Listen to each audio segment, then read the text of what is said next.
Hi guys, welcome back to my channel Nihanari official. ఈరోజు మన ఛానల్లో కాకరకాయ పచ్చడి ఎలా చేయాలో చూద్దాం. సో మా ఇంట్లో ఉన్న చిన్న చెట్టుకే దాదాపు 1 kg వరకు కాకరకాయలు కాసాయి. సో వాటిని అయితే మేము ఇలా పైననైతే స్క్రబ్ చేస్తుంది అన్నమాట మమ్మీ. చాలా వరకు అయితే పైన జస్ట్ వాష్ చేసి కట్ చేసి చేస్తారు, బట్ మమ్మీ అయితే ఇలా చేస్తుంది. అండ్ ఇక్కడ సాల్ట్ అయితే స్ప్రింకిల్ చేసి మొత్తాన్ని కూడా ఇలా కలుపుకొని ఇలా దానికి నురిగేలాగా వస్తుంది. దాన్ని అంతా తీసేసి మనమైతే ఆరబెట్టేసుకోవాలి. బట్ ఇంకా ఎండలో పెడితే బాగా ఆరితే ఇంకా బెటర్గా ఉంటుంది. బట్ ఇక్కడైతే వర్షాలు పడుతుంది, రైనీ సీజన్ కాబట్టి ఆల్మోస్ట్ 1 వీక్గా వర్షమే ఉంది కాబట్టి మేమైతే ఒక 2 hours అయితే కూలర్ పెట్టేసి దాని కింద అయితే ఆరబెట్టేసాము.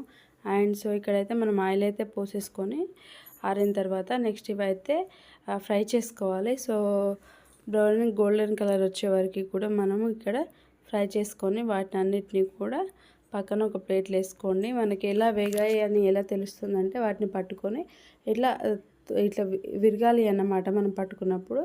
సో అలా అయితే వేగినట్టు. సో అన్నీ కూడా మనం ఇలా కొంచెం కొంచెంగా వేస్తూ వేపుకోండి. సో అన్నీ ఒకేసారి వేస్తే ఏమవుతుందంటే అన్నీ కూడా ఫ్రై అవ్వవు, కొన్ని ఫ్రై అవుతాయి, కొన్ని కావు. సో అందుకని కొంచెం కొంచెంగా వేపుకోండి, అన్నీ కూడా మంచిగా ఫ్రై అవుతాయి. సో మనం అన్నీ కూడా ఇక్కడ నేను ప్లేట్లో తీసుకున్నాను, చూడండి ఎలా విరిగిపోతున్నాయో ఇలా అయినా కానీ.